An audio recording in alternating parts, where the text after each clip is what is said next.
Hello, friends. So I'm back with my new lecture. Now, in this lecture, I want to provide you information that is the filing of false information and non-disclosure of information in election affidavit. So, as you can see, so these terms seem to be same. Filing of false information, non-disclosure of information seems to be same when you are, when the candidate is filling his election affidavit and filing the nomination papers before the returning officer. So, but actually, it may seem to be same, but the conclusion of both statements are different. So we will study what is the difference between both these statements, and that is important actually. You should understand the difference between both the terms. So first we will understand about the background. Now Representation of People Act of 1951, we have already discussed about this act in the previous lectures. So it mandates. So mandate means it is mandatory for all the candidates who are filing the, fighting the elections. So it mandates all candidates who are contesting the Lok Sabha and state elections to furnish the affidavit.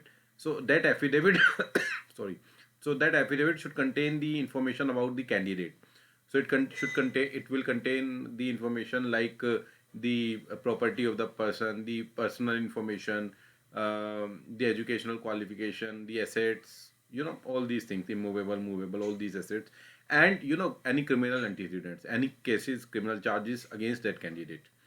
So, and these information are mandatory to be filled by the candidate. So it is a mandatory requirement, and if the candidate doesn't provide this information in its election affidavit, so it leads to disqualification. तो आप देखते भी हैं कि कई बार nomination papers check होते हैं और वो नॉमिनेशन पेपर्स अगर प्रॉपरली अगर फिल नहीं किए हैं तो उनकी कैंडिडेचर रिजेक्ट हो जाता है आउटराइटली. तो वो यही है कि अगर कोई भी इंफॉर्मेशन डिस्क्लोज नहीं करता है कैंडिडेट जो भी मैंडेटरी है तो it will lead to the disqualification. So non-disclosure. Why it leads to disqualification? Because it is interpreted as a corrupt practice. तो एक corrupt practice मानी जाती है. That amounting to disqualification. Now corrupt practice का मतलब क्या होता है? Corrupt practice. So corrupt practice क्या है कि bribery. क्या क्या करप्ट प्रैक्टिस के अंडर में आता है कि ब्राइबरी. अगर कोई कैंडिडेट ब्राइब करता है वोटर्स को एंड ये प्रूव हो जाता है in the court of law, then the candidate will be disqualified. और it is if it is it is promoting enmity between different groups on the on the grounds of religion, race, caste, or if it is appealing to the voters to vote on the basis of religion, race, caste, तो ये सब grounds हैं. या फिर undue influence, if it is influencing the voters on in malicious grounds. सो ये सब corrupt practices में आता है. So any person guilty of corrupt practices will be debarred from contesting the election. उसका मैंने बोला नॉमिनेशन आउटऑफली रिजेक्ट हो जाता है. Thus non disclosure of information leads to disqualification. ये बहुत क्लियर है हमारे लॉ में कि अगर कोई इन्फॉर्मेशन आप डिस्क्लोज नहीं करते हैं तो it leads to disqualification of the candidate.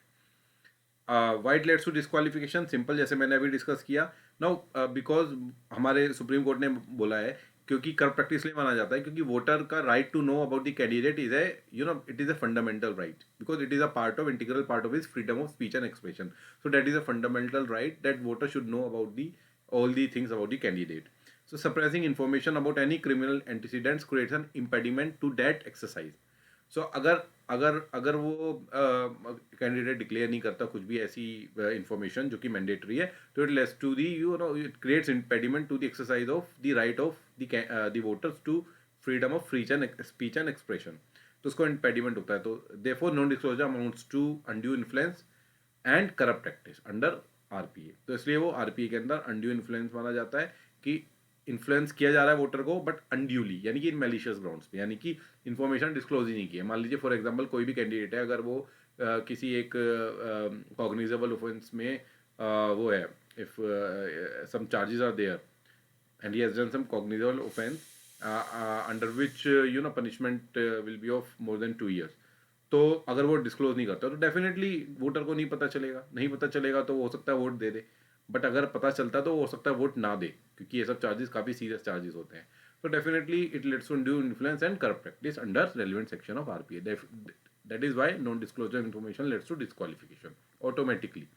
Now filing not automatically but nomination papers check होते हैं तो ऑटोमेटिकली अगर इन्फॉर्मेशन डिस्क्लोज नहीं करते हैं. But filing of false information, अगर आपने कोई इन्फॉर्मेशन फॉल्स दी है तो उसमें क्या होता है, प्रेजेंटली अगर ये प्रूव हो जाता है इन कोर्ट ऑफ लॉ तो उसको मैक्सिमम पनिशमेंट 6 मंथ्स का है हमारी RPA, representation of people act में, और जबकि मीन सेम है, there is not disqualification, disqualification नहीं है, फॉल्स इन्फॉर्मेशन देने पर डिस्क्वालिफिकेशन नहीं है, while for non disclosure is disqualification. So the अब अगर आप फॉल्स इन्फॉर्मेशन दे रहे हो तो वो भी करप्ट प्रैक्टिस है, should also apply to apply to filing of false information, since the candidate will not be disqualified in case of filing false information, therefore candidate क्या करते हैं ना, छुपाने की बजाय गलत इन्फॉर्मेशन दे देते हैं, since the risk of disqualification exist only in case of non disclosure. तो फाइलिंग ऑफ फॉल्स इन्फॉर्मेशन में भी डिस्क्वालिफिकेशन होना चाहिए, जो अभी तक नहीं है, केवल 6 मंथ्स का इम्प्रीजनमेंट है। और उसमें क्या है कि नॉमिनेशन पेपर्स में अगर नहीं है तो ऑटोमेटिकली रिजेक्ट हो जाते हैं कैंडिडेट, पर इसमें अगर फॉल्स इन्फॉर्मेशन है तो कोर्ट ऑफ लॉ में प्रूव करना पड़ता है।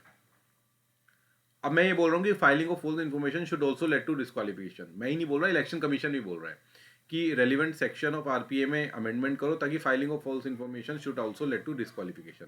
सो therefore to discourage false affidavits the legislature must incorporate 3 fold changes.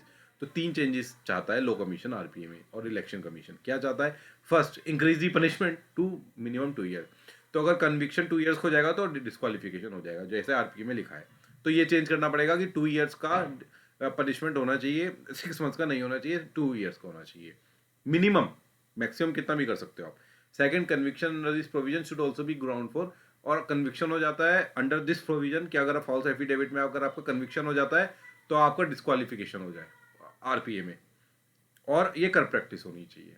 Falsification of affidavit must also be include as a corrupt practice. तो 3 चेंजेस इलेक्शन कमीशन चाहता है कि करप्ट प्रैक्टिस में आना चाहिए, कन्विक्शन अगर जैसे नॉन डिस्क्लोजर में कन्विक्शन है कि अगर आप नहीं करते हो तो वो डिस्क्वालिफिकेशन हो जाता है, तो इसमें भी होना चाहिए, और पनिशमेंट 2 years की होनी चाहिए कन्विक्शन में, increase the punishment to a minimum of 2 years. So these changes are needed to ensure that the voters' right to information remains paramount, which is very important, and the candidate's constitutional right to contest is subservient to it.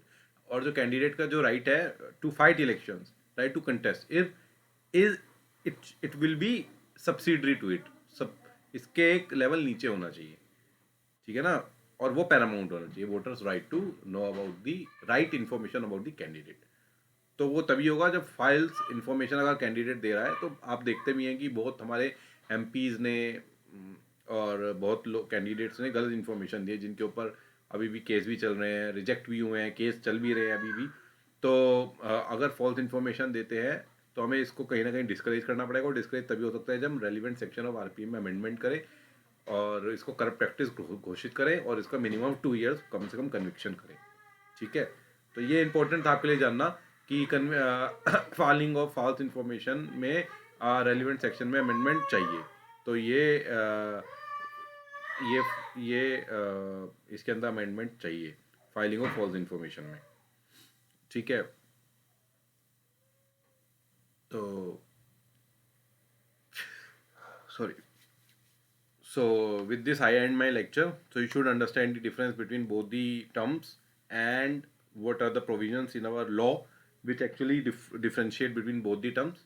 One is a corrupt practice, another is not a corrupt practice, but it should be included as a corrupt practice. So with this I end my lecture. If you like my lecture, kindly subscribe my channel and like my lecture, and don't forget to press the bell icon. Thank you.